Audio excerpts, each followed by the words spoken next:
নমস্কার বন্ধুরা, আমি তন্ময় আর আপনারা আছেন ইনফরমেটিভ তন্ময়ের সাথে। বন্ধুরা, লক্ষ্মীর ভান্ডারে 1200 নয়, এবার মহিলা পাবেন মাসে 4200 টাকা করে, ঘোষণা রাজ্য সরকারের। হ্যাঁ বন্ধুরা, আপনারা ঠিক শুনছেন। বন্ধুরা, এবার এই 2024 সালের লোকসভা নির্বাচনে প্রথমবার নবীন পট্টনায়ককে হারিয়ে মুখ্যমন্ত্রী হিসাবে শপথ গ্রহণ করলেন মোহন চরণ মাঝি। হ্যাঁ বন্ধুরা, আর শপথ গ্রহণের পরেই একের পর এক দৃষ্টান্তমূলক পদক্ষেপ নিয়েই চলেছেন এই সরকার। জানা যায় যে কোভিডের সময় জগন্নাথ মন্দিরের 4টি প্রবেশদ্বার বন্ধ করে দেওয়া হয়েছিল। সেই সময় শুধুমাত্র প্রধান ফটক দিয়েই প্রবেশের অনুমতি দেওয়া হয়েছিল, কিন্তু কোভিড পর্ব কেটে গেলেও বাকি দরজা এখনো পর্যন্ত খোলা হয়নি। এবার সেই সকল বন্ধ দরজা খোলার প্রস্তুতি নিতে শুরু করলেন মুখ্যমন্ত্রী মোহন চরণ মাঝি।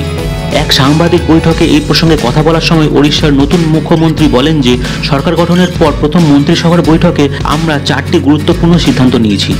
জগন্নাথ মন্দিরের 4টি প্রবেশদ্বার গত কয়েক বছর ধরে বন্ধ রয়েছে। বিজেপির নির্বাচনী ইশতেহারে তা খুলে দেওয়ার প্রতিশ্রুতি দিয়েছিল। তাই 4.5 কোটি ওড়িশাবাসীর ইচ্ছা ও আবেগকে সম্মান রেখে আমরা এই সিদ্ধান্ত নিয়েছি যে মন্ত্রিপরিষদ মন্দির পরিদর্শন করবে এবং সরকারের উপস্থিতিতে 4টি প্রবেশদ্বার খুলে দেওয়া হবে। শুধু তাই নয়, এদিন তিনি নতুন সরকারের কয়েকটি নয়া পদক্ষেপের কথাও ঘোষণা করেন।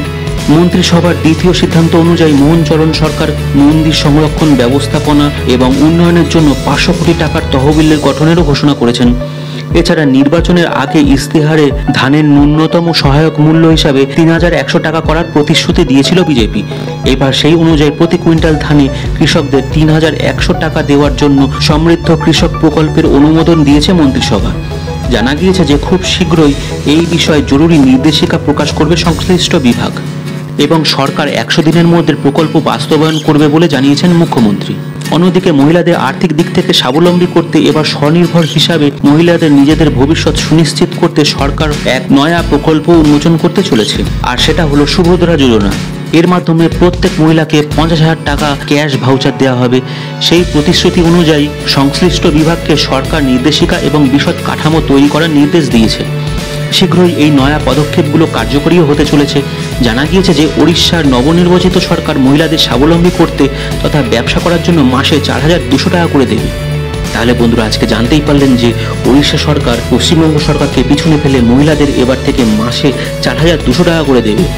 তাহলে বন্ধুরা, আজকের ভিডিওটা আপনাদের কেমন লাগলো কমেন্ট করে অবশ্যই জানাবেন, আর ভিডিওটা ভালো লাগলে একটা ছোট লাইক দিয়ে দেবেন।